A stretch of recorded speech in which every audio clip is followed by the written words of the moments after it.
75 years ago, on August 15th, unmitigated joy spilled out in big cities and small towns all across America as the Japanese surrendered, ending the war in the Pacific in World War II. On September 2nd, 1945, on board the USS Missouri in Tokyo Bay, General MacArthur announced the war was over. Let us pray that peace be now restored to the world, and that God will preserve it always. These proceedings are closed. So many young men never made it home, but my next guest lived to see that historic day. He, along with 3,000 others in the U.S. Navy, witnessed the signing of the surrender documents. Here he is.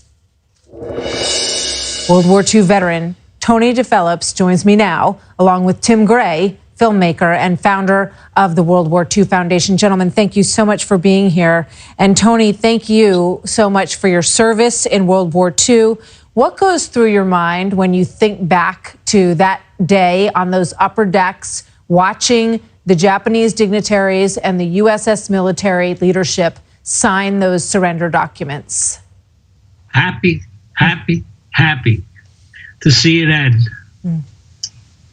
What do you remember, Tony, about watching them and what the guys around you were saying and thinking and what was going through everybody's minds and hearts?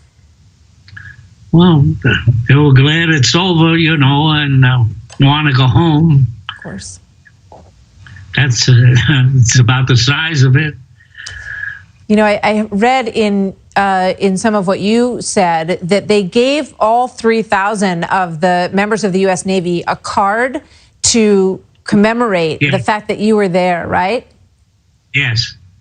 So you still have that, I assume? Yes, I carry it with me forever. Can you believe it's 75 years ago? And what do you think about when you look back on those days? Well, it was a tough time, The Japanese were bad, actually very bad people, But we came out on a good end of it. That's what counted. Yeah. Where were you during the war on the ship? On a ship, I was in a director that controlled 5-inch guns. And where were you in the Pacific? Tokyo. Actually, we operated about 100 miles offshore, 150 miles, and the aircraft carriers sent in the planes and bombed the Japanese. Yeah. Of course, they didn't let us sleep nights. They came over with planes at 40,000 feet and dropping lights, and dropping all kinds of light stuff that made light, to see where we were. Yeah. And I know that made it hard to sleep. Right. Sleep at all. Sleep at all. I heard the same thing from some of the men who were on the islands, on Iwo Jima and other places, that the lights were blinding and it made it almost impossible to sleep, which of course was hard to come by anyway. Tim, when you think back on this 75th anniversary, and I know that you're going to be there for this really important commemoration in a few weeks, what goes through your mind? First of all, Tony's very humble. The USS Missouri took part. Yeah, it's the case 99.9% of the time. And the USS Missouri was involved in the invasion of Iwo Jima. They covered the Marines going in. I think of these men and how the sense of relief overtook them that they would not have to be involved in the invasion of Japan.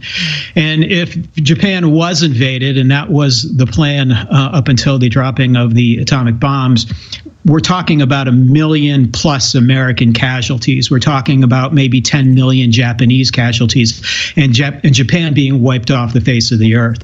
So when I hear these veterans talk about World War II, it's tough to get stuff out of them, but their feelings at that moment are really something that I always am interested in, because there was that sense of relief on their part that, this is it. The war is not going to end with a gunshot.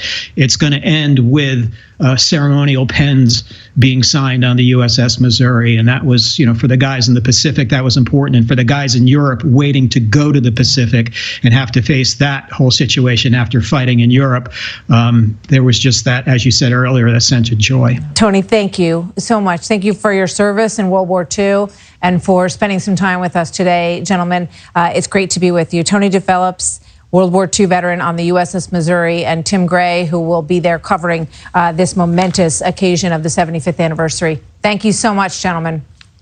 Thank you, Martha. Thank you, Martha.